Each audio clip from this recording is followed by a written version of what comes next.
Hello hi good morning student. मैं doctor Sunil Kushwaha. आज आपको मैं समझाने जा रहा हूँ बेटा class 12 chemistry chapter number 4 chemical kinetics में स्यूडो यूनिमोलेकुलर रिएक्शन, स्यूडो यूनिमोलेकुलर रिएक्शन और type of reaction, types of reaction. Type of reaction में हम देखेंगे फर्स्ट ऑर्डर ऑफ रिएक्शन। तो सबसे पहले बच्चों समझते हैं कि स्यूडो यूनिमोलेकुलर रिएक्शन क्या होती है। कुछ रासायनिक अभिक्रियाएं, कुछ केमिकल रिएक्शंस ऐसी होती हैं जिनकी मोलेकुलरिटी 2 होती है, लेकिन उनका गतिक अध्ययन करने पर पता चलता है कि उनकी कोट 1 है, उनकी कोट 1 है। तो मैंने क्या बोला?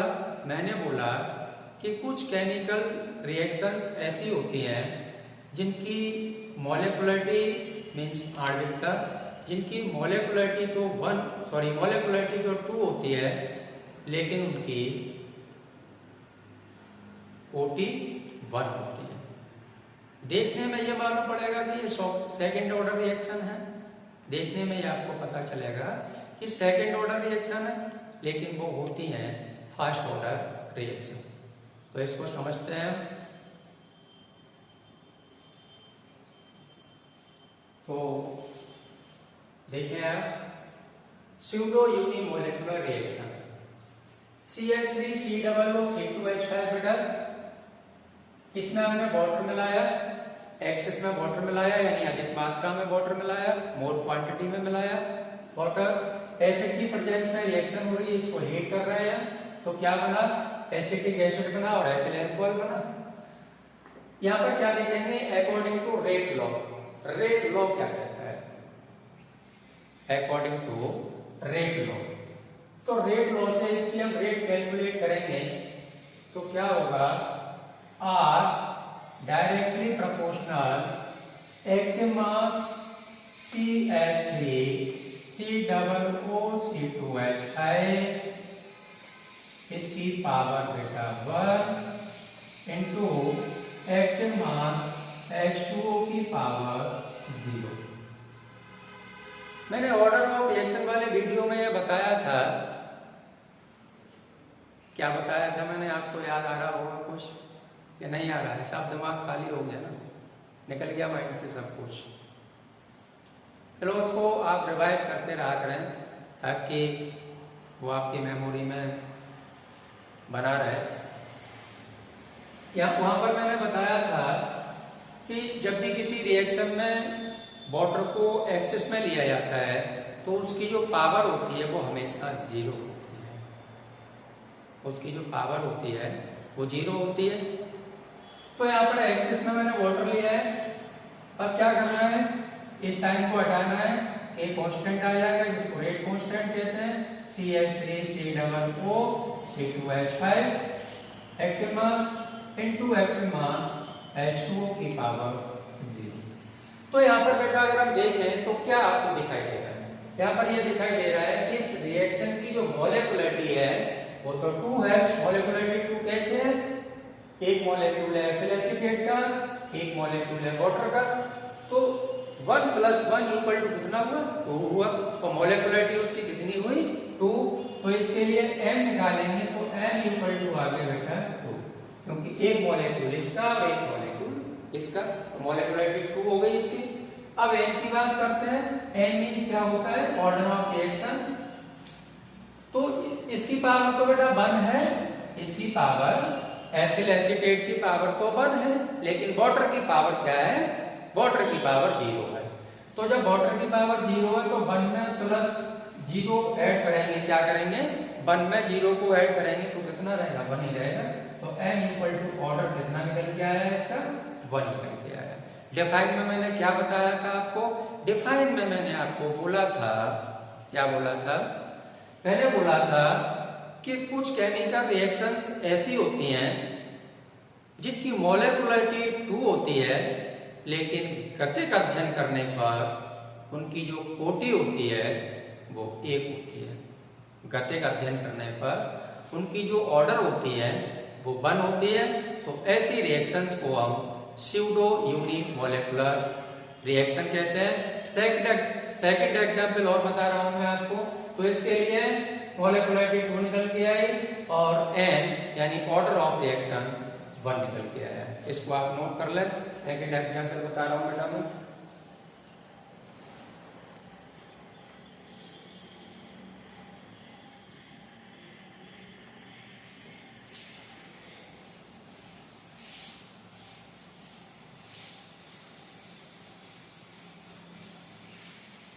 चलें स्यूडो यूनिमोलेकुलर रिएक्शन का सेकंड एग्जांपल देखते हैं हम। सुक्रोज, इधर लिख देता हूं मैं एग्जांपल नंबर सेकंड। रिएक्शन है C12H22O11 plus water arrow C6H12O6 plus C6H12O6। सबसे पहले इस रिएक्शंस के लिए हम क्या करते हैं, रेट निकालते हैं। रिएक्शंस के लिए हम रेट निकालते हैं। एसिड की प्रेजेंस में बेटा रिएक्शन हो रही है, इसको हीट कर रहे हैं, तो रेट निकालेंगे इसके लिए। तो R equal to K active mass C12H22O11 into active mass H2O। इसकी पावर 1 होगा बेटा, इसकी पावर 0 होगा। इसकी पावर 1 होगा और इसकी पावर 0 होगा, क्योंकि जो वाटर है वो एक्सेस में है, अधिक मात्रा में मोर क्वांटिटी में लिया है उसको वाटर को हमने। तो यहाँ पर n की वैल्यू निकालेंगे बेटा, तो n इक्वल टू निकल के आएगा 1 प्लस 0 इक्वल टू 1। ऑर्डर 1 निकल के आया है। अगर हम मोलेकुलरिटी की बात करें तो मोलेकुलरिटी कितनी निकल के आ रही है वो देखें।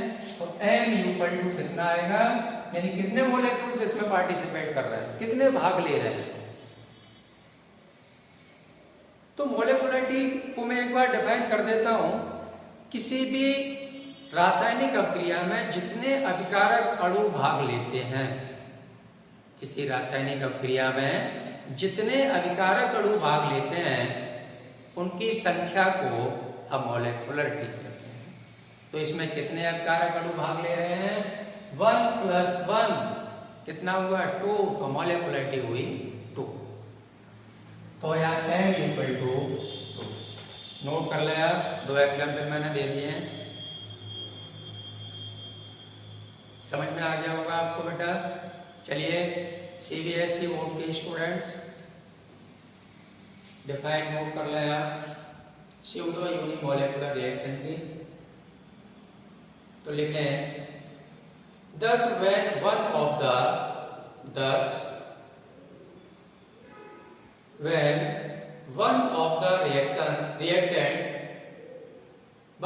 reactants is present in large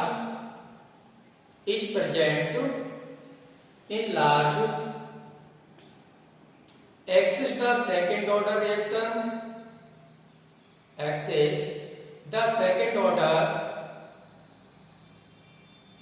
reaction, conform to the first order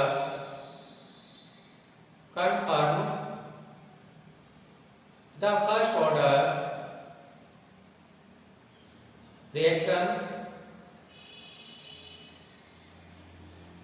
and is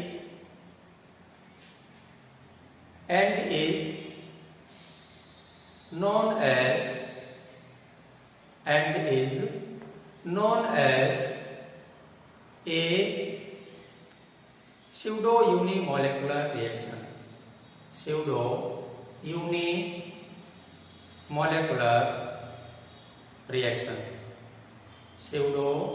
unimolecular reaction। अब इसके नीचे आप इसको नोट डाउन कर सकते हैं। जो एग्जाम्पल मैंने दिए हैं उन एग्जाम्पल को नोट कर लेना, फटाफट जल्दी करें।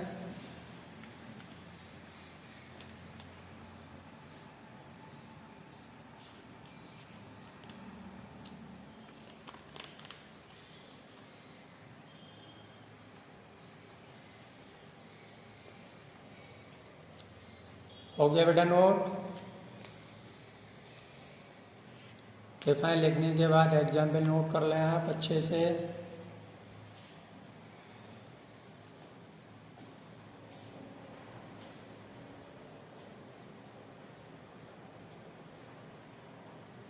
चलिए नेक्स्ट देखते हैं अब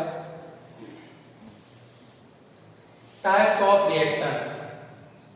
टाइप्स ऑफ रिएक्शन, देखो बेटा यहाँ पर एक बात बता देता हूं मैं, सीबीएसई बोर्ड और यूपी बोर्ड दोनों ही बोर्ड के स्टूडेंट ध्यान से सुने यार, आपके सिलेबस में एनसीईआरटी में फर्स्ट ऑर्डर रिएक्शन और जीरो ऑर्डर रिएक्शन को पढ़ना है आपको, सेकंड ऑर्डर रिएक्शन और थर्ड ऑर्डर रिएक्शन, और नेगेटिव ऑर्डर रिएक्शन ये आपके सिलेबस में नहीं है। केवल किस पर डिस्कस करना है, फर्स्ट ऑर्डर रिएक्शन और जीरो ऑर्डर रिएक्शन। तो यहाँ पर मैं बताने जा रहा हूँ आपको types of reaction. Types of reaction में फर्स्ट ऑर्डर ऑफ रिएक्शन। ऊपर वाला बेटा अरेंज कर देता हूं मैं, नोट हो गया होगा आपका। फर्स्ट ऑर्डर ऑफ रिएक्शन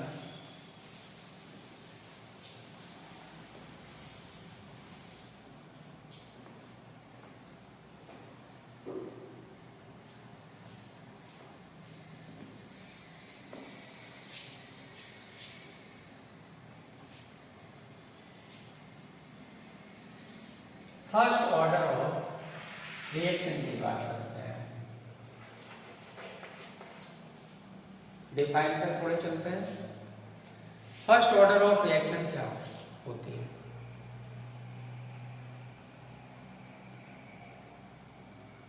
जब अभिकारकों की सांद्रताओं की, क्या बोला मैंने बोला जब अभिकारकों की सांद्रताओं की घातों का योग इकाई होता है, वन होता है, इकाई होता है, वन होता है, तो उसे फर्स्ट ऑर्डर ऑफ रिएक्शन कहते हैं।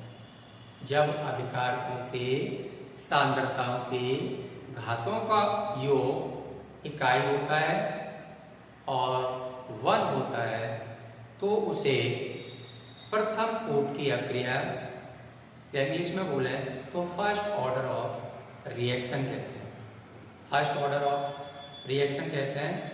तो यहाँ पर आप समझें first order of reaction, rate equation of this reaction, इस रिएक्शन के लिए रेट इक्वेशन क्या होगी उस पर थोड़ा सा ध्यान देते हैं। यहाँ पर मैं आपको समझाने जा रहा हूँ, एग्जाम में तो घर नहीं लिख रहा हूँ मैं। फर्स्ट ऑर्डर ऑफ रिएक्शन की रेट इक्वेशन क्या होगी, तो बेटा dx rate equation, rate equation dx over dt directly proportional active mass e की पावर 1। मैंने डिफाइन में क्या बोला था, जब अभिकारकों की सांद्रताओं की घातों का योग, उनका पावर का जो टोटल है वो 1 होना चाहिए, उसको बोलते हैं first order of reaction. Clear है? बताइए कोई प्रॉब्लम किसी को? यानी पावर का जो टोटल है वो 1 होना चाहिए, घातों का योग 1 होना चाहिए, उसको बोलेंगे फर्स्ट ऑर्डर ऑफ रिएक्शन। तो यहाँ पर क्या है, पावर 1 है, dx over dt rate equation निकाल रहे हैं, इक्वल टू यहाँ पर रेट कांस्टेंट आएगा के एक्टिव मास e की पावर 1। कोई दिक्कत बेटा? चलिए नोट करते जाएं आप। अब इसके एग्जाम्पल को लेके चलते हैं, कुछ एग्जाम्पल लिख रहे हैं हम जिनकी रेट हमें निकालनी होगी। एग्जाम्पल है फर्स्ट, नोट हो गया, इसको रेज करते हैं हम।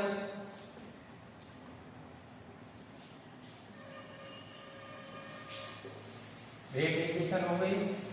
एग्जाम्पल फर्स्ट ऑर्डर रिएक्शन का एग्जाम्पल नंबर फर्स्ट, देखिए आप CH3 C+O2H5 plus H2O, acid की प्रेजेंस में रिएक्शन होती है तो H प्लस, हीट करेंगे इसको, बनेगा CH3 COOH plus C2H5OH।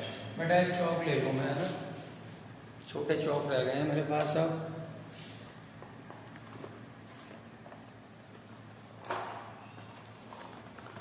Coloured चौक से लिखता हूँ, कलर्ड चौक से लिखता हूँ मैं H प्लस। चलिए इसके लिए हमें क्या करना है, इसके लिए रेट निकालना है। तो रेट क्या होगा, रेट इक्वल टू कैपिटल के active mass CH3 COO C2H5 और इनटू एक्टिव मास H2O की पावर 0, क्योंकि H2O एक्सिस में है इसलिए उसकी पावर हम करेंगे बेटा 0 करेंगे। तो इसके लिए क्या करना है, रेट हमने निकाल दी इसकी, तो ये भी एक फर्स्ट ऑर्डर रिएक्शन है। सेकंड एग्जांपल की अगर हम बात करें, सेकंड एग्जांपल की बात करें तो उसके लिए सेकंड एग्जांपल है C12H22O11, इसमें वाटर मिलाएंगे, X इसमें वाटर है, एसिड की प्रेजेंस में रिएक्शन ये भी हो रही है, हीट कर रहे हैं इसको, C6H12O6 प्लस C6H12O6। इसके लिए रेट निकालना है, रेट क्या होगी, फॉलो रेट इक्वल टू बेटा होगा कैपिटल के एक्टिव मास C12H22 और O11 into active mass H2O, और H2O की पावर होगी बेटा 1। क्लियर है। तो ये एग्जाम्पल है, कुछ एग्जाम्पल और दे रहा हूं मैं फर्स्ट ऑर्डर रिएक्शन के, इनको नोट डाउन कर लिया जाए। ऊपर जो मैंने एग्जाम्पल लिखे उनको नोट कर लें जल्दी से। हो गया बेटा। चलिए example number 3, example number 3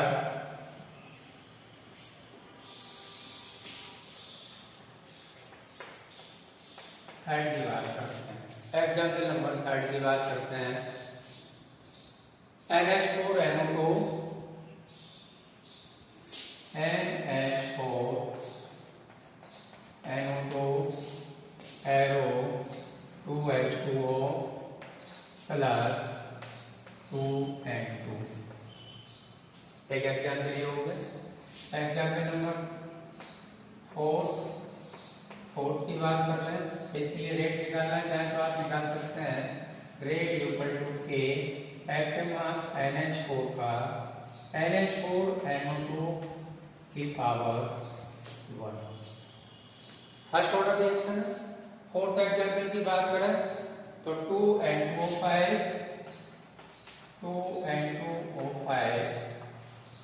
arrow note down करते जाए आप। लास्ट एग्जाम्पल दे रहा हूं इसका मैं 4NO2 plus O2 plus O2। इसके लिए क्या करेंगे, ये भी फर्स्ट ऑर्डर रिएक्शन है बेटा। यहाँ मैं रिएक्शन लिखना नहीं सिखा रहा हूँ आपको, मैं यहाँ पर रिएक्शन लिखना नहीं सिखा रहा हूँ, केवल रिएक्शन को लिख रहा हूँ, एग्जाम्पल दे रहा हूँ। रिएक्शन सीखने के लिए वो वीडियोज मैंने अलग अपलोड किया है, उसको आप देख सकते हैं। रिएक्शन से जो भी रिलेटेड प्रॉब्लम्स हैं उनको उस वीडियोज को देख करके आप सॉल्व कर सकते हैं। तो नोट कर लें आप फर्स्ट ऑर्डर रिएक्शन, एक बार डिफाइन भी मैं बता देता हूँ फिर। चलिए डिफाइन नोट करें आप। जब अभिकारकों के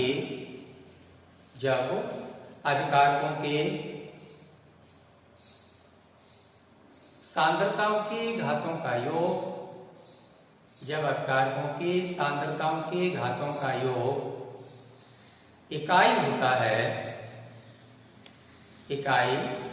होता है तो उसे फर्स्ट ऑर्डर रिएक्शन कहते हैं। तो उसे फर्स्ट ऑर्डर रिएक्शन कहते हैं। इंग्लिश में लिखना चाहे तो बच्चे इंग्लिश में लिख सकते हैं, मैं बोल रहा हूँ reactions whose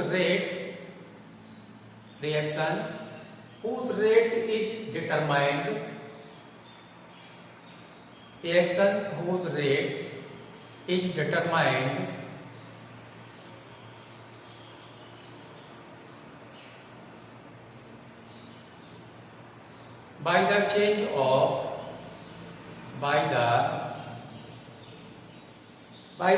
of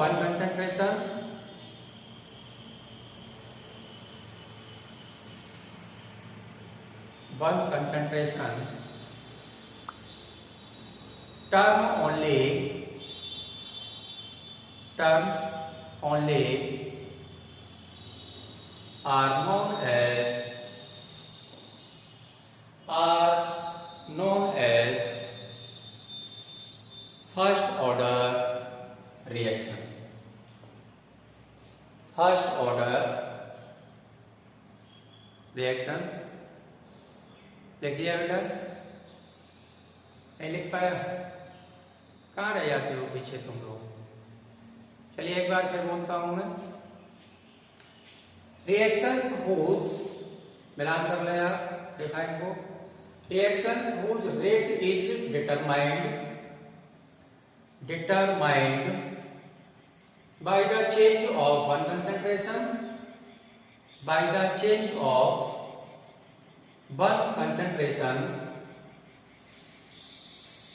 term only are known as first order reaction।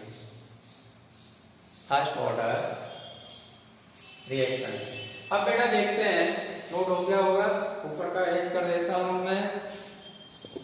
अब बेटा देखते हैं टाइप्स ऑफ रिएक्शन में आप पढ़ रहे हैं फर्स्ट ऑर्डर ऑफ रिएक्शन, प्रथम कोट की अक्रिया।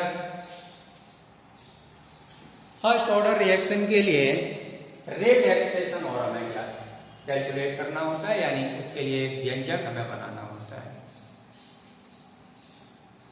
रेट एक्सप्रेशन, उसके लिए एक व्यंजक हमें निकालना होता है, उसको देखें आप, बहुत इंपोर्टेंट है, काफी इंपोर्टेंट है।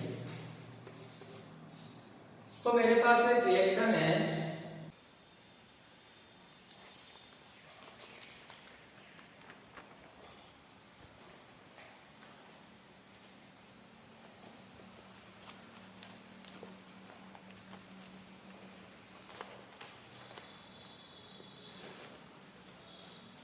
हो गया बेटा नोट?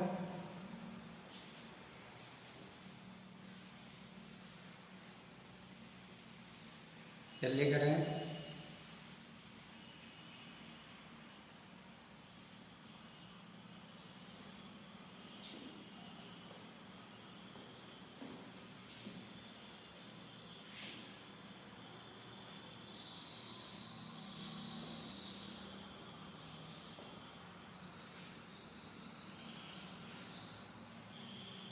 रेज कर दो बेटा।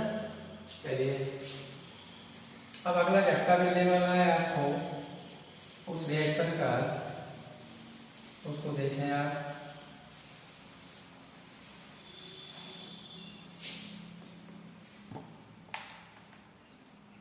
CH3 एग्जाम्पल नंबर 2,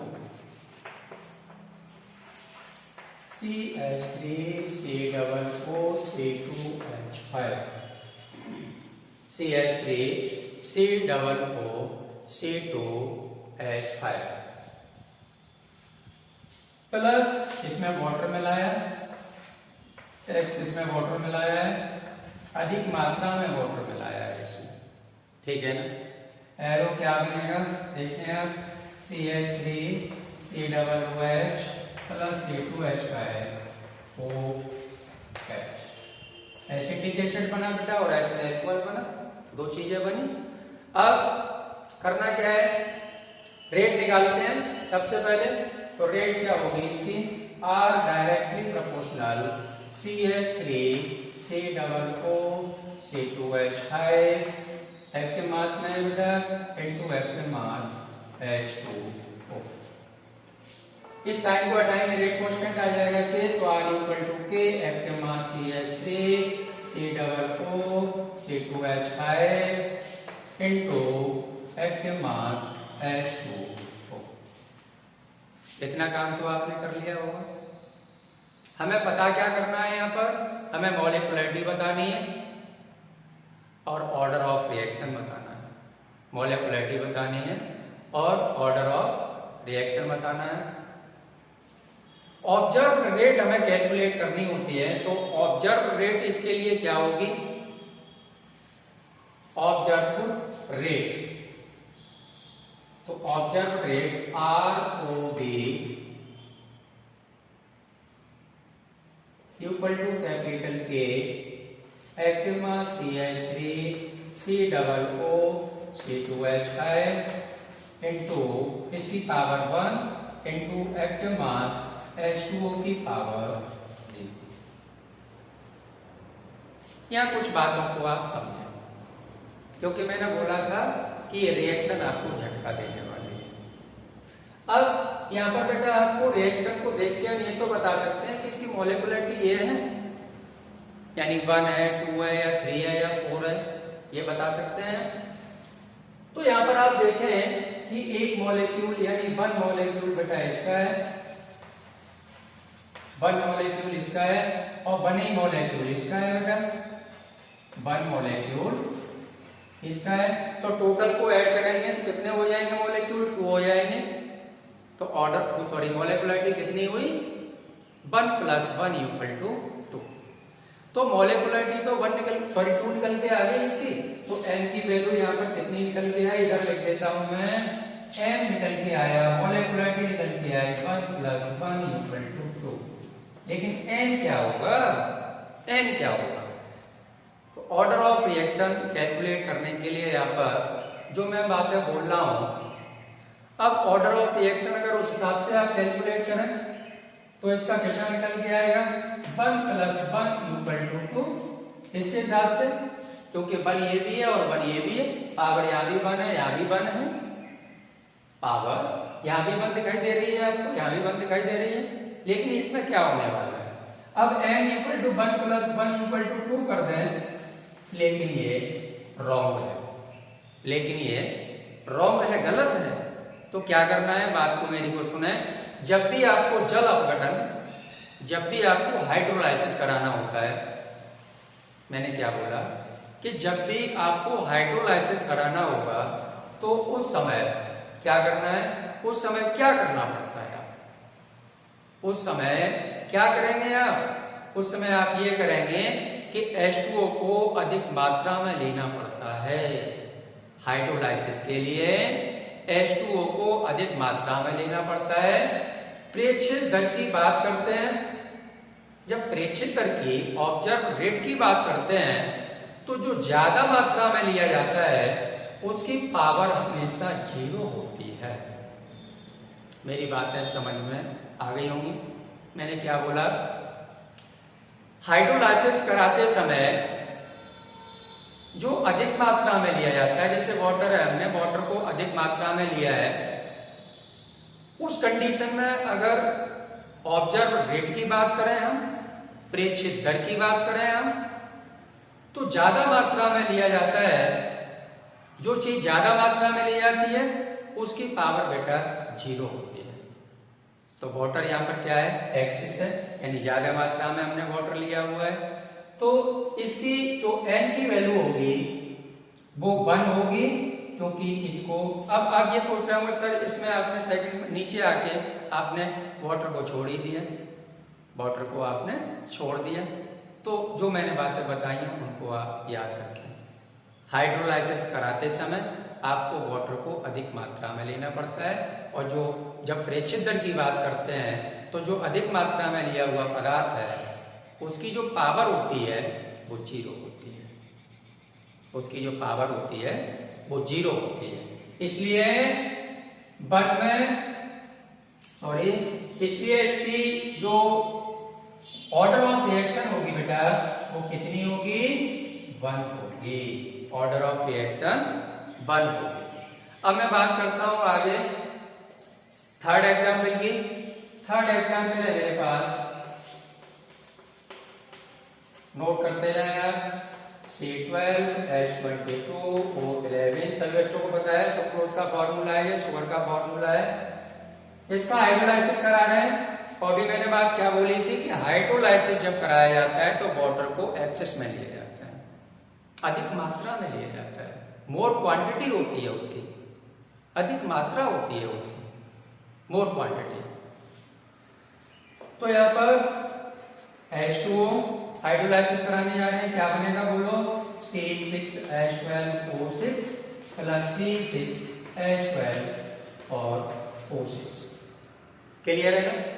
इसके लिए अगर बात करें तो n कितना होगा, n इक्वल टू होगा बेटा 2, और यहाँ पर n क्या है, n मैं बता दूंगा आपको, मॉलिक्यूलरिटी है, मॉलिक्यूलरिटी दिखाई दे रहा है आपको नीचे, m है यहाँ पर molecularity.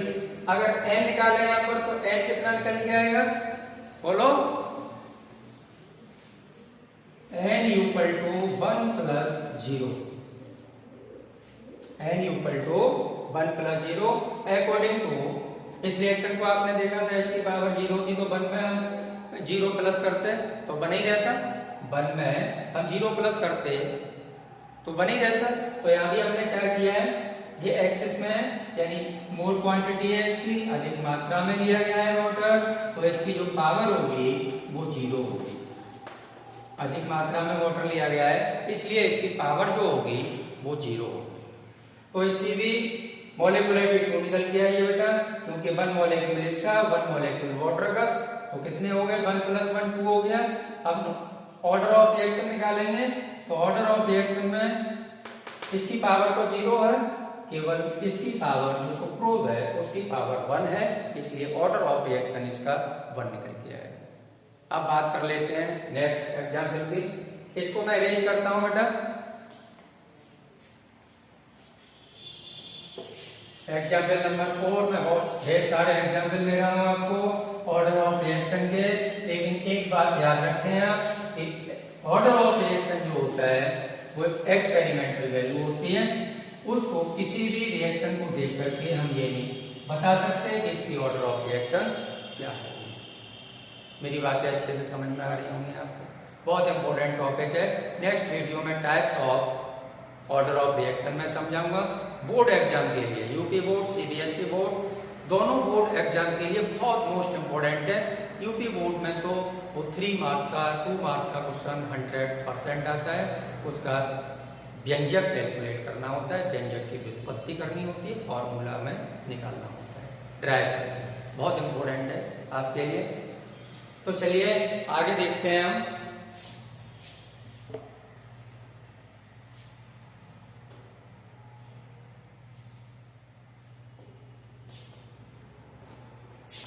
Fourth example, N2 plus 3H4 arrow catalyst. Iron यहाँ पर कैटालिस्ट का काम कर रहा है, क्योंकि Fe कैटालिस्ट के प्रेजेंस में ये रिएक्शन पॉसिबल होती है। तो यहाँ पर क्या होगा बेटा, देखें आप क्या बनेगा, और सिंपल रिएक्शन है 2NH3। अब यहाँ पर एक बात पर ध्यान दें, मॉलिक्यूलरिटी इसकी कैलकुलेट करते हैं तो M equal to 1 molecule nitrogen का और 3 मॉलिक्यूल किसके हो गए, हाइड्रोजन के, तो 1 प्लस 3 इक्वल टू कितना निकल के आया, 4 निकल के आया, राइट। मॉलिक्यूलरिटी थी उसकी 4 है, लेकिन N इक्वल टू 0 होता है, N इक्वल टू 0 होगा। क्यों होगा, तो मैं जो बात बोल रहा हूं उस पर थोड़ा सा आप ध्यान दें और उसको अपने माइंड में छाप लें कि N equal to 0 order of reaction इस रिएक्शन के लिए 0 क्यों है। तो जब भी बेटा कैटालिस्ट होगा, जब भी किसी भी रिएक्शन में कैटालिस्ट काम करेगा तो उसकी ऑर्डर ऑफ रिएक्शन हमेशा 0 होगी। इस बात को अपने माइंड में छाप लो। बोलो क्लियर है? मैंने क्या बोला? मैंने बोला कि जब भी कैटालिस्ट किसी भी रिएक्शन में कार्य करेगा या किसी भी रिएक्शन में कैटालिस्ट होगा तो ऑर्डर ऑफ रिएक्शन उसका 0 होगा, ऑर्डर ऑफ रिएक्शन उसका 0 होगा। तो चलो देखते हैं, ऑर्डर ऑफ रिएक्शन इसका 0 है। देखो n इक्वल टू 0 हो गया। अगर रेट की बात करते हैं यहाँ पर, तो कैटालिस्ट जब प्रेजेंट है तो R डायरेक्टली प्रोपोर्शनल, R यानी order of reaction directly proportional active mass N2 की पावर बेटा 0, N2 की पावर 0 और H2 की पावर भी क्या होगा, 0 होगा। H2 की पावर भी 0 होगा।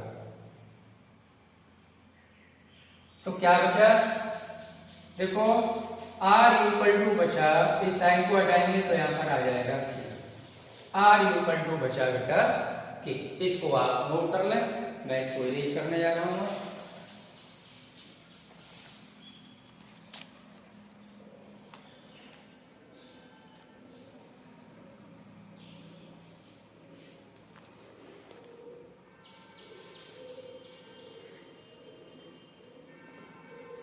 हो गया बेटा नोट।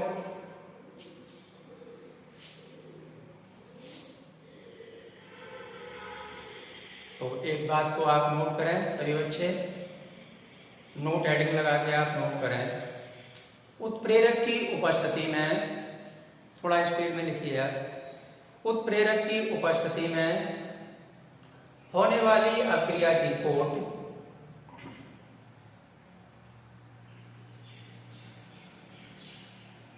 उत्प्रेरक की उपस्थिति में होने वाली अक्रिया की कोट 0 होती है, 0 होती है। नोट पॉइंट में लिखते हैं आप इसको। लिख लिया सभी बच्चों ने? बेटा जवाब दो मुझे। यस सर लिख लिया, यस सर लिख लिया, वेरी गुड बेटा। चलिए नेक्स्ट हेडिंग लगा लें आप, अक्रिया की कोट से संबंधित कुछ बातें। अक्रिया की कोट से संबंधित कुछ बातें लगा लिया हेडिंग। चलिए फर्स्ट पॉइंट नोट करें आप। फर्स्ट पॉइंट में नोट करें, कोटि 0, पूर्णांक, अपूर्णांक धनात्मक, अपूर्णांक धनात्मक, ऋणात्मक हो सकता है, ऋणात्मक हो सकता है। सेकंड पॉइंट मैंने कई बार बोला है, आपको याद आ रहा हो तो, यह प्रायोगिक निर्धारण है, यह प्रायोगिक निर्धारण है। और थर्ड पॉइंट में लिखे आप, एक से अधिक पदों में होने वाली अक्रिया में, एक से अधिक पदों में होने वाली अक्रिया में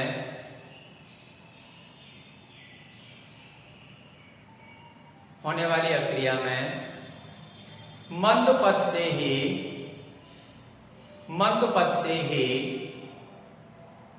कोटि का निर्धारण होता है, मंद पद से ही कोटि का निर्धारण होता है। तो मैंने आपको इस क्लास में आज समझाया है लॉ ऑफ मास एक्शन क्या होता है, लॉ ऑफ मास एक्शन बताया मैंने आपको, ऑर्डर ऑफ रिएक्शन की डिफाइन बताई, ऑर्डर ऑफ रिएक्शन कैसे निकालते हैं, कैलकुलेट करते हैं वो भी मैंने आपको बताया, ऑर्डर ऑफ रिएक्शन की इंग्लिश में भी डिफाइन मैंने बोली और हिंदी में भी मैंने आपको डिफाइन बताई। तो इसमें सीबीएसई बोर्ड और यूपी बोर्ड दोनों ही बोर्ड के बच्चे नोट कर सकते हैं, अपनी अपनी बेटा लैंग्वेज में नोट कर सकते हैं। यूपी बोर्ड वाले अपने हिंदी में नोट कर लें और सीबीएसई बोर्ड वाले बच्चे अपने इंग्लिश में नोट कर लें। तो हो गया आज के लिए बेटा, इस क्लास के लिए बस इतना ही और धन्यवाद, थैंक यू, क्योंकि आप क्लास में आज प्रेजेंट रहे, आपने मेरी क्लास ली, इसके लिए बहुत बहुत धन्यवाद, थैंक यू। ओके बेटा, अब फिर मिलेंगे नेक्स्ट वीडियो में, टॉपिक लेके आएंगे हम